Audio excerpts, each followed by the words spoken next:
bagaimana menyikapi suami yang mudah marah, mudah membentak, dan bengak-bengok ke anak. Kadang anak itu memang pengen ikut bapaknya pergi, bapaknya tidak mau, terus bertengkarlah. Saya jadi sedih kalau lihat anak saya dari bayi sudah diperlakukan seperti itu. Masa harus jalan berpisah baik-baik yang diambil. Terima kasih atas nasihatnya. Nah, itu bapaknya sing kudune dadi bayi. Bapak itu punya kewajiban. Seorang laki-laki kalau sudah menikah itu punya kewajiban membimbing, membina istri dan anak-anaknya kepada kebaikan. Di samping itu punya kewajiban memberi nafkah. Di samping itu punya kewajiban mempergauli istri dan keluarganya dengan cara yang ma'ruf. Lah sekarang kalau bapak atau suami tadi sithik-sithik nesu, engko nek gede, anake gede sithik, ora betah ketemu bapake. Karena sudah sejak bayi, kalau betul loh ya yang disampaikan, sejak bayi hanya dimarah oleh ayahnya. Sehingga anak itu akan terekam dalam memorinya. Sejak kecil kalau ketemu ayah, ketemu bapak kok mesti dimarahi, mesti diseneni, mesti didukani. Tidak berbuat apa-apa saja juga didukani. Akhirnya anak itu menjadi takut, fobia ketemu dengan bapaknya. Sehingga mencari pelarian di luar rumah. Kenapa? Karena kalau di rumah akan ketemu bapaknya. Kalau ada bapaknya, anaknya sudah ketakutan, gemetaran. Ibarat lihat kelebatannya saja sudah takut luar biasa. Bahkan kalau seorang bapak dalam mendidik hanya dengan marah-marah, bisa jadi anak nanti lebih takut kepada ayahnya daripada kepada Allah. Hati-hati. Di hadapan ayahnya jam 5:15 misalkan sore ditanya oleh ayahnya, "Wis sholat?" Padahal belum. Tapi ngerti kalau saya jawab belum pasti dimarah ayah, dipukul ayah. Akhirnya menipu. Sudah. Karena ngerti kalau dijawab sudah bapaknya seneng. Jadi bapaknya seneng dihapusi, anaknya ngerti gitu loh. Anaknya tahu karena bapaknya marah-marah malah iki dihapusi wae. Karena kalau dihapusi bapaknya tidak marah lagi. Karena sesuai dengan keinginan ayahnya. Sudah sholat, sampun. Padahal belum. Nah, ini lebih takut mendapat marah ayah daripada mendapat murka Allah. Ini hati-hati. Suami itu sikap yang ma'ruf dalam rumah tangga itu, sikap yang ma'ruf, sikap yang baik itu tentu sikap yang sakinah, mawaddah, warahmah. Bukan kok sidik-sidik nesu-nesu, orang ngopo-ngopo juga nesu. Nah ini pemarah. Padahal kalau kita orang beriman, salah satu ciri orang yang bertakwa itu kadhimul ghaid, bisa menahan amarah, tidak melampiaskan. Pelampiasan ini bisa dengan ucapan maupun perbuatan. Ada yang melampiaskan dengan ucapan, marah sampai tak terkendali ucapannya. Yang keluar kata-kata kasar, kata-kata kotor, jorok, misuh, merendahkan dan lain sebagainya. Ada melampiaskan marah cukup diam namun dengan perbuatan, bantingi opo-opo. Pintu rasalah jeder kayak duer. Tembok rasalah ditinju. Bareng ninju kelaran dewe. Itu melampiaskan dengan perbuatan. Ada yang dengan kedua-duanya. Ya lesannya kasar, keji, bengis, diikuti dengan perbuatan juga. Maka muncullah KDRT dan lain sebagainya dan lain sebagainya. Nah, kalau seperti ini keislamannya diragukan di hadapan Allah. Karena salah satu ciri orang yang bertakwa tidak ada pada dirinya. Salah satu ciri orang yang bertakwa menurut Allah kadzimul ghaid, sudah itu tidak bisa ditawar lagi. Kita manusia itu senengnya nawar, lebih ya witekno emosi. Itu manusia. Sukanya menawar apa yang menjadi ketetapan Allah, ketetapan Rasul. Padahal kalau Allah sudah menetapkan, Rasul sudah menetapkan, hanya ada dua pilihannya, if'al la taf'al. Kerjakan, jangan kerjakan. Kalau ketetapannya kerjakan, maka kerjakan. Kalau ketetapannya jangan kerjakan, ya kita tinggalkan. Termasuk Allah buat ketetapan. Hambanya yang bertakwa yang disediakan surga oleh Allah seluas langit dan bumi, salah satu cirinya kadzimul ghaid, menahan amarah. Jangan ditawar. Kita mengatakan lebih witakno emosi, berarti menawar itu. Orang yang menawar itu berarti lebih mengikuti hawa nafsu. Nabi kita juga menetapkan laisa syadid bis sur'ah, walakin asyadid man yamliku nafsahu indal ghadab. Orang yang kuat itu bukan orang yang pandai bergulat. Nek gulat menang, nek bela diri, silat, karate menang. Bukan itu orang yang kuat menurut Islam. Tapi orang yang kuat itu, kata Nabi, man yamliku nafsahu indal ghadab. Orang yang bisa membawa dirinya, menahan dirinya saat marah, itu baru dikatakan orang yang kuat menurut Nabi.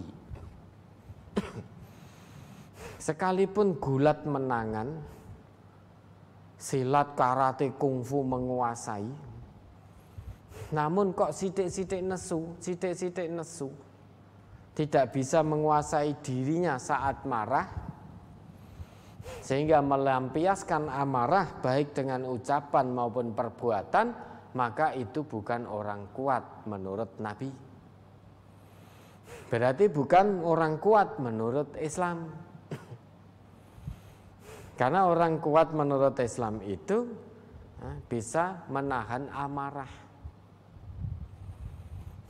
Dan orang yang bertakwa salah satu cirinya, berkali-kali kita sampaikan, kita ulang-ulang, adalah kadzimul ghaid, bisa menahan amarahnya. Apa tidak boleh marah? Boleh. Boleh marah, tapi punya kewajiban menahan amarah kalau kita orang Islam. Kalau orang di luar Islam bukan urusan kita, mau nesu ya sekarepmu, wong tidak kenal aturan Islam. Namun karena kita sudah ngaku sebagai orang Islam, boleh marah. Namun saat marah, kalau kita ingin menjadi hamba Allah yang bertakwa, yang dijanjikan dengan surganya, kewajiban kita menahan amarah. Sehingga tidak terlampiaskan, apalagi sampai terlampiaskan pada anak sejak bayi. Anak sejak bayi nggak ngerti apa-apa, nggak ngerti apa-apa. Allah yang menetapkan itu. Walladzi akhrajakum min butuni ummahatikum la ta'lamuna syai'an. Allah yang mengeluarkan kamu dari rahim ibumu dalam keadaan tidak ngerti apapun. Nah, masa bapak yang sudah gede, sudah tahu, sudah paham, malah terbolak-balik. Marah, melampiaskan amarah pada bayi yang tidak ngerti apa-apa, pada balita yang tidak tahu apa-apa. Maka sangat wajar, namanya anak kecil, lihat bapaknya mau pergi, kelayu, itu wajar. kepingin ikut bapaknya. Padahal itu diubengke sedilit, itu wis lega, diturunkan bisa. Namun ada bapak yang tidak mau diklayoni anaknya, mau diubengke sidik ono ra kober. Wis selak telat. Marah pada istrinya, "Bu, mudeng ora? Aku ki selak telat, selak mangkat, selak ini anake klayu. Iso ngurusi anak ora?" Ada bapak yang seperti itu. Ya. Kalau ibu itu tidak bisa ngurusi anak, ya enggak lahir no. Wong 9 bulan dalam kandungannya sing ngurusi sapa? Kan sing ngurusi ibu dalam rahimnya. Maka jadi bapak jangan egois.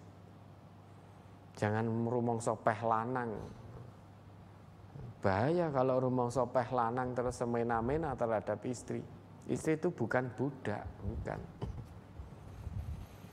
Kalau kita sebagai bapak rumangsa peh lanang sehingga semena-mena, secara tidak langsung kita telah membeda-bedakan, telah merasa lebih baik daripada hamba Allah yang terlahir perempuan. Kalau memang demikian adanya, istri-istri kita itu kalau kita tanya, bukan mereka yang menginginkan terlahir sebagai perempuan.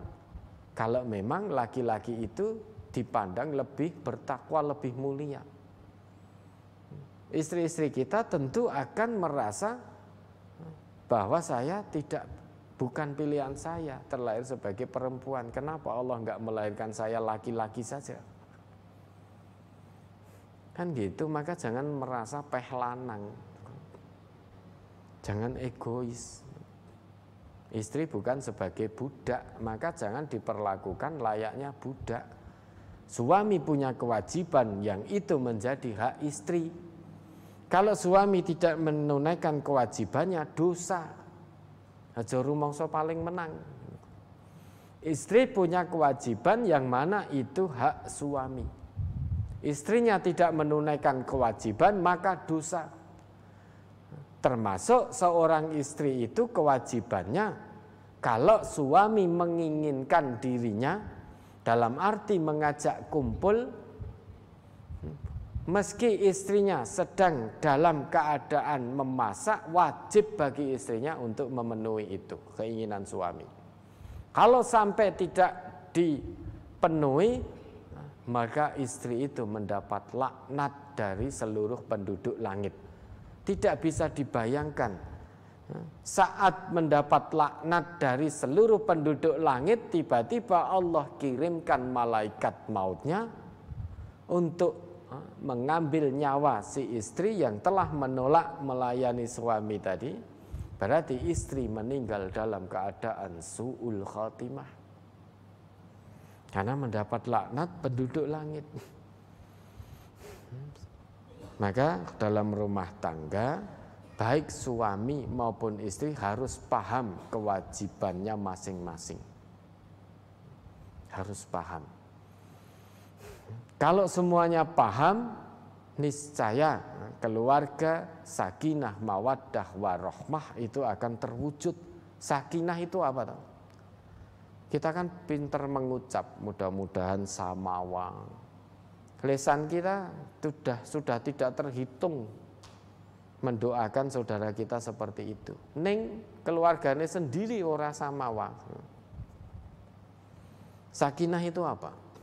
Sakinah itu sukun. Sukun itu diam, diam itu tenang. Sehingga segala problem rumah tangga hendaknya kita sikapi dengan tenang, ketenangan hati. Itu sakinah. Tidak gerusa-gerusu, tidak dengan emosinan. Yang namanya rumah tangga pasti ada problem. Selama kita hidup, selama itu pula akan ada ujian dari Allah. Selama kita berumah tangga, selama itu pula juga akan ada ujian dari Allah. Maka problematika kehidupan rumah tangga, kalau kita orang Islam, orang iman, menyikapinya dengan penuh sakinah, penuh ketenangan. Kepala dingin, hati yang tenang, hati yang adem. Dulu Nabi itu saat pertama kali menerima wahyu, beliau menggigil ketakutan. Keringetnya corone sampai sak grontol-grontol. Pulang oleh Siti Khadijah, istri beliau. Istri Khadijah menenangkan suasana dari suami tercinta, dari Nabi. Dipeluk, diselimuti, ditenangkan. Ya. Itu yang dicontohkan oleh keluarga Nabi. Bagaimana saat Nabi kita sedikit tidak reno dengan sikap para sahabatnya yang menolak, yang berkeberatan untuk ditunda memasuki tanah haram. Nabi tidak reno. Sahabat didhawuhi ndak kersa, padahal pada waktu itu sahabat itu wahai Nabi, ibaratnya toh nyawa lho, ayo kita masuk melaksanakan ibadah pada tahun itu. Andai kata bertemu dengan kaum kafir Quraisy, kita perang-perang, kita ndak takut mati karena yakin syahid. Namun Nabi perintahnya sudah, tahun itu tidak bisa masuk ke tanah haram menunaikan ibadah. Beliau sedikit tidak reno. Siti Aisyah menenangkan, bukan sahabat-sahabat engkau itu tidak taat padamu wahai Rasulullah. Ya, sudah, sekarang engkau sembelih saja hadyu. Nah, betul, begitu beliau menyembelih hadyu, para sahabat melihat langsung ikut. Inilah kehidupan Rasulullah. Saat suami ada masalah, istri tampil untuk menghibur dan menenangkan suasana batin suami. Saat istri ada problem, ada masalah, suami tampil menenangkan suasana batin istri. Ora kok diunek-unek kayak kandhane ngeyel. Kandhane ora anu kok ngeyel, Bu ya wis rasakno dhewe. Hati-hati. Kalau betul-betul istri merasake dhewe terus orang gagas suaminya ya rekoso pingko. Istri lupa kewajibannya karena memikirkan masalah yang enggak kunjung usai, karena suaminya masa bodoh. Padahal suaminya punya kewajiban membimbing, tiba-tiba ora gelem masak, ora gelem resik-resik omah, suaminya ya bunek gitu nanti. Maka sakinah diusahakan, bukan hanya diucapkan dan didengungkan. Sakinah itu diam itu tenang. Ya, tenang berarti semua problem rumah tangga yang ada hadapi dengan penuh ketenangan batin, dengan penuh suasana yang adem. Maka salah satu bentuk biar tidak ada prahara rumah tangga, semua masalah dalam pekerjaan jangan dibawa masuk ke rumah. Itu salah satu caranya. Sehingga kita pulang dari tempat kerja menuju rumah, kita akan bertemu keluarga kita. Suasananya suasana mawaddah fil qurba, kasih sayang dalam kekerabatan. Maka setiap permasalahan dalam pekerjaan jangan dibawa masuk ke rumah. Tinggalkan di tempat kerja. Diurusi sesuk meneh ketika kita bekerja. Jangan di tempat kerja punya masalah dibawa ke rumah, akhirnya anak istri yang jadi pelampiasan. Padahal anak istri itu sudah nunggu di rumah, kangen suaminya. Seharian ditinggal kerja, sudah disiapkan makanan yang disukai, minuman yang disukai. Begitu suaminya masuk, karena masih penat dengan urusan pekerjaan, dibawa masuk sampai ke rumah, istri dan anaknya jadi pelampiasan. Misal ada bungkus plastik satu saja di lantai, udah marah-marah. Omah kok kaya pawon, kaya tempat sampah, regete kaya ngene. Padahal udah bersih, hanya tinggal satu saja. Kenapa? Karena terbawa masalah dari tempat kerja dibawa masuk ke rumah. Maka kalau itu masalah di tempat kerja, ketinggalkan di tempat kerja. Kita pulang dengan suasana adem, hati tenang. Kangen dengan keluarga. Maka rumah akan tenang, rumah tangga. Suasana rumah tangga di rumah jangan dibawa ke tempat kerja. Kalau nanti sampai dibawa ke tempat kerja, kewajiban kita bekerja menjadi tidak tertunaikan. Menjadi ngelokro, tidak mau bekerja, tidak mau apa-apa, pokoknya mau teko absen tok. Padahal ada kewajiban itu selain absen. Yang setiap bulan kita memakan hasilnya, tapi kewajiban tidak tertunaikan. Maka masalah di rumah saat bekerja jangan dibawa ke tempat kerja. Itulah sikap seorang muslim. Likulli maqamin maqalun, walikulli maqalin maqamun. Setiap tempat ada perkataannya, setiap perkataan ada tempatnya, setiap tempat ada masalahnya, setiap masalah ada tempatnya. Maka masalah di tempat kerja, ya tempatnya ya di tempat kerja itu. Saat kita memikirkan mengurusinya. Saat pulang ke rumah, masalah di tempat kerja jangan dibawa masuk ke dalam rumah. Karena rumah bukan tempat masalah memikirkan yang ada di tempat kerja. Masalah rumah jangan dibawa ke tempat kerja. Karena tempat kerja bukan untuk masalah rumah. Maka harus menjadi orang yang cerdas. Jangan dicampur adukkan. Kalau bisa demikian, maka insya Allah rumah tangga bisa tenang. Istri punya masalah, suami tampil menghibur, menenangkan hatinya. Suami punya masalah, istri menenangkan hati suami. Dengan demikian muncul rasa tenang, rumah tangganya adem, tidak ada cekcok, maka akan muncul mawaddah warahmah, kasih sayang, cinta kasih. Suami mencintai dan menyayangi istri, istri menyintai dan menyayangi suami. Kalau sudah begini, betul-betul sakinah mawaddah warahmah bersama-sama, bergandengan tangan menuju surganya Allah. Nah kalau suami isoe marah, kebetulan istrine ya ora mudeng agama, dibales marah, geni etuk geni, tambah bulat-bulat. Suami marah, istri balas dengan marah, suami nada tinggi, istri balas dengan nada tinggi, api ketemu api, maka akan berkobar.